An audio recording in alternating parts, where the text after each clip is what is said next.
नमस्कार.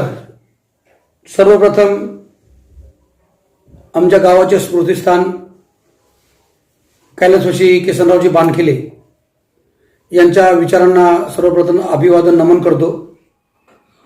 त्याचबरोबर जाणता राजा छत्रपती शिवाजी महाराज, छत्रपती संभाजी महाराज, डॉक्टर बाबासाहेब आंबेडकर, शाहू फुले आंबेडकर विचारसरणीची सर्व, त्यानंतर मौलाना अबुल कलाम आझाद यांच्या विचारांना अभिवादन करतो.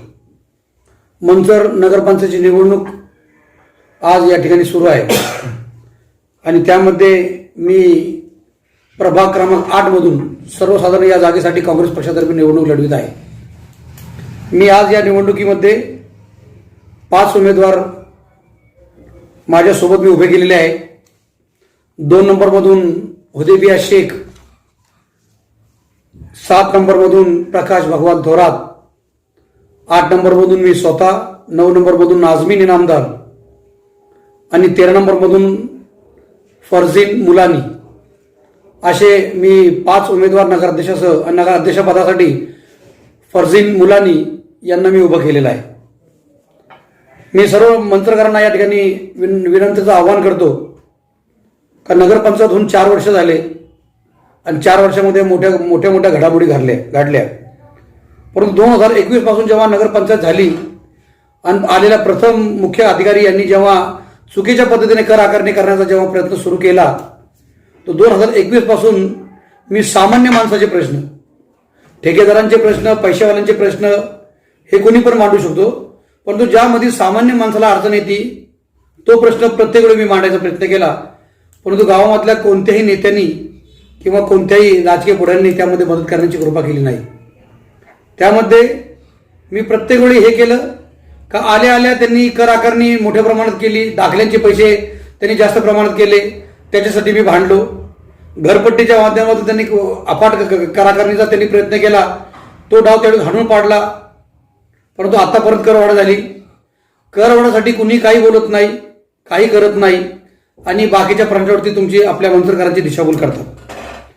एक गोष्ट लक्षात ठेवा का नगरपंचायतमध्ये सर्वसामान्यांची कोणती कामं आहेत, त्यांना पाणी व्यवस्थित मिळालं पाहिजे, मूलभूत जे सुविधा आहेत पाणी व्यवस्थित मिळालं पाहिजे, त्यानंतर गटारांची व्यवस्था व्हायला पाहिजे, रस्त्यांची चांगली व्यवस्था व्हायला पाहिजे, असे जे अनेक प्रश्न आहेत, शिक्षणाची अट चांगली व्हायला पाहिजे, ह्या ज्या बाबी आहेत हे सगळं चांगलं व्हायला पाहिजे.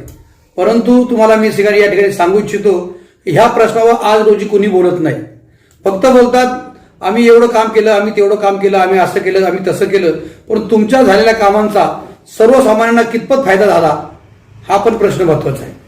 आणि त्यामध्ये आम्ही वारंवार, मी एक सामान्य शिक्षकाच्या घरी जेव्हा जन्मलोय, ते मी सामान्य घरातला एक सामान्य नागरिक आहे आणि सामान्य मी कुटुंबातला व्यक्ती आहे. प्रत्येक वेळी मी हे प्रयत्न केले की सामान्य माणसाचे प्रश्न मी कसे काय सोडवू शकतो. त्यामध्ये ओबीसी असतील, दलित असतील, अल्पसंख्याक असतील, आमचे मोठे बंधू मराठा बंधू असतील, त्याच्यामध्येच मराठा बंधूमध्ये पण बरीच लोक अशी जे सामान्य जीवन जगतात, त्यांचे पण बऱ्याच अडीअडचणी आहेत. मोठ्या लोकांचे प्रश्न तर काय कोणी पण सोडवतो, पण त्यामध्ये पण सामान्य माणसाच्या अडीअडचणी कोण सोडवणार, अशा या ठिकाणी केलं. या ठिकाणी मंचरच्या संभाजी चौकामध्ये आजपासून 10 वर्षापूर्वी जेव्हा छत्रपती संभाजी महाराजांची जेव्हा वेच झाली, ती वेच करत असताना माझ्या पद्धतीचं मला योगदान द्यायला पाहिजे ते योगदान मी दिले. छत्रपती शिवाजी महाराजांचा जेव्हा पुतळा यावेळी अनावरण सुरू झालं, त्यावेळी 2 समाजामध्ये कोणत्या प्रकारची तेढ निर्माण होऊ नये किंवा 2 समाजाच्या दरीचा कोणी फायदा घेऊन त्या ठिकाणी बंधन घालू नये यासाठी पण मी पूर्ण प्रयत्न केले. आणि गावामध्ये जेव्हा काही प्रकार, अनुचित प्रकार, काही म्हणजे चुकीची लोक काय जेव्हा घडवतात, मग तो कोणत्याही जाती धर्माचा असो, मी कोणत्या एका विशिष्ट जाती धर्माबद्दल बोलत नाही, तो कोणत्याही जाती धर्माचा असो, त्यांना थांबवण्याचं काम, या गावामध्ये सलोखा ठेवण्याचं काम हे नेहमी सातत्याने मी या ठिकाणी केलेलं आहे आणि तो आयुष्यात मी प्रयत्नपूर्वक करत राहणार. आता बोले पुढच्या मध्ये, आता माझी या ठिकाणी पाठीमागच्या काळात तुम्ही बघितले तर पाठीमागचे 10 वर्ष जे आहेत ते मंचरमध्ये मुस्लिम मुक्त नगरपंचायत काही लोकांनी ठेकेदारी पद्धतीने ठेका घेऊन आणि त्यांनी एक विचित्र पद्धतीने म्हणजे षडयंत्र रचून त्यांनी 10 वर्ष मुस्लिम मुक्त ग्रामपंचायत केली. पाठिंबाच्या काळात मी बोललो मुस्लिम मुक्त ग्रामपंचायत शिल्पकार कोण आहेत तुम्हाला चांगल्या पद्धतीने माहिती आहे, त्यावरती मला आता काय बोलायचं नाही, पुढच्या वेळी त्याच्यावरती बोलील, संपूर्ण खुलाशावर बोलील. परंतु आजही तीच नीती त्यांनी अवलंबली आहे. 17 वार्डपैकी 5 वार्ड असे जिथं आमचे अल्पसंख्याक म्हणतोय मी, फक्त मुस्लिम म्हणत नाही, अल्पसंख्याकचा अर्थ त्यामध्ये 5 समाज येतात अल्पसंख्याकांचं आपलं मत असलेलं, ओबीसीचं बांधवांचं मत असलेलं आमचे असे 5 वार्ड होते. जे वार्ड हे 5 वार्ड त्यांनी आम्हाला द्यायला पाहिजे होते, पण त्यांनी त्याचे 5 वार्ड कुणीही म्हणजे खुल्या पद्धतीने एक मंत करून कुणी आम्हाला दिलेलं नाही. काय केलं यांनी? आमच्या मध्ये लावली आणि सगळ्यांनी एकच अजेंडा राबवला, सगळ्या पक्षाच्या लोकांनी, का अल्पसंख्याकाच्या विरोधात अल्पसंख्याकच उभा करायचा, म्हणजे त्यांची मतं डिवायडेशन होतील, त्याचा फायदा मग त्यांना कुठंतरी काय होणार आहे का. आणि 10 वर्ष मुस्लिम मुक्त ग्रामपंचायत ठेवली. आजही त्यांचं टार्गेट हेच आहे का मुस्लिम मुक्त पहिली नगरपंचायत करायची. ही पहिली नगरपंचायत आहे. पहिल्या नगरपंचायतमध्ये काय काय होणार आहे? डेव्हलपमेंट प्लॅन होणार आहे, मोठे मोठे निर्णय होणार आहेत, पाणी पुरवठ्याचे निर्णय होणार आहेत, रस्त्याचे निर्णय होणार आहेत, ड्रेनेजचे निर्णय होणार आहेत, शिक्षण ज्या जिल्हा परिषद शाळा आहेत त्या नगरपंचायत करत कसे वर्ग करायचे त्याचे निर्णय होणार आहेत, त्या शाळा डिजिटल कशा करायच्या ते निर्णय होणार आहेत. असे मोठे मोठे गरिबांचे, सर्वसामान्य माणसाचे हिताचे जास्त प्रश्न यामध्ये आहेत.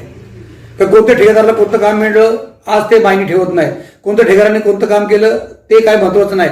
ते महत्वाचं आहे त्यांनी कुणाला कमिशन दिलं ते महत्वाचं आहे, कुणाच्या कमिशन खाली तो काम करतो ते महत्वाचं आहे. परंतु ह्या सर्वसामान्य माणसाला याचा काय फायदा? तर आम्ही सर्वसामान्यांचे प्रश्न घेऊन आज आम्ही तुमच्या समोर येत आहे. मी काँग्रेस पक्षाच्या माध्यमातून, महाविकास आघाडीच्या माध्यमातून आणि आपच्या माध्यमातून आम्ही असे 7 सीटे या ठिकाणी उभे केलेले आहेत. त्यासाठी मी तुम्हाला काँग्रेस पक्षाच्या उमेदवाराला भरघोस तुम्ही मतांनी विजयी करा यासाठी मी तुमच्या समोर येत आहे. आणि त्यानंतर आपचे जे 2 उमेदवार आहेत, एक 6 नंबरमध्ये आणि एक 10 नंबरमध्ये, त्यांनाही तुम्ही भरघोस मताने विजयी करा हे तुम्हाला नम्रतेची विनंती, एक आव्हान करण्यासाठी मी तुमच्या समोर येत आहे. पुढच्या मुलाखतीमध्ये वारंवार आपण बरेच मुद्दे या ठिकाणी मांडणार आहोत. आज ही माझी माघार झाल्यानंतर मी पहिल्यांदा तुमच्या समोर येत आहे, माध्यमांच्या माध्यमातून तुमच्या समोर मी पहिला येत आहे. तर मी तुम्हाला या ठिकाणी एवढीच या ठिकाणी विनंती करतो. आणि खास करून मी तुम्हाला विनंती करतो, अल्पसंख्याक ओबीसी जे गावठाणामध्ये जे आमचं मतदान जे 5 वार्ड आहेत त्या वार्डामध्ये सर्व लोकांना माझी नम्रतेची हात जोडून विनंती आहे का बंधूंनो, तुम्ही आपल्या आपापसामध्ये कोणत्या प्रकारचा भेदभाव न करता जो उमेदवार चांगल्या पद्धतीचा आहे, जो लढणार आहे, जो उभा राहणार आहे आणि प्रत्येकाचे प्रश्न या ठिकाणी पोटतिडकीने मांडणार आहे, अशा उमेदवारांना तुम्ही मदत करा, अशा उमेदवारांना तुम्ही मतदान करा. फक्त तिथं जातील, खुर्च्या गरम करतील, तिथं बसतील आणि पक्षाचा अजेंडा ते राबवतील. आणि पक्षाचा अजेंडा राबवत असताना त्यांनी स्वतःचे मत तिथं काय मांडता येणार नाही. जे पक्ष म्हणून त्यांना तेच मांडत होतील. मग चुकीचं कधी प्रश्न मांडायची वेळ आली तरी त्या पक्षाला ते मनाची इच्छा नसली तरी ते त्या उमेदवाराची त्याला ते मांडावं लागतं, त्याचं समर्थन करावं लागतं. तर तुम्ही तिथं अशी माणसं तिथं पाठवा या 17 लोकांमध्ये का जे तुमचे प्रश्न त्या ठिकाणी मांडतील, लढतील, सामान्य माणसाच्यासाठी लढतील, अशा लोकांना तिथे पाठवा. परत पुन्हा मी तुम्हाला या ठिकाणी सांगतो का मी 2 नंबर वार्डातून हुबेदिया शेख, 7 नंबरमधून प्रकाश थोरात, 6 नंबरमधून सालीम इनामदार, त्यानंतर 8 नंबरमधून राजू इनामदार मी स्वतः, 9 नंबरमधून नाझमीन इनामदार, 10 नंबरमधून आमचा अमन अहमद अतार, त्यानंतर 13 नंबरमधून यास्मीन मुलानी आणि नगराध्यक्षासाठी फरजीन मुलानी. या सर्वांना तुम्ही बहुमताने मताने विजयी करावं अशी नम्रतेची विनंती मी तुम्हाला या ठिकाणी सांगतो. आणि सर्वसामान्यासाठी लढणाऱ्या कार्यकर्त्याला तुम्ही तिथे पाठवा एवढीच तुम्हाला नम्रतेची विनंती करतो. थांबतो. जय हिंद, जय महाराष्ट्र, जय काँग्रेस, जय भारत.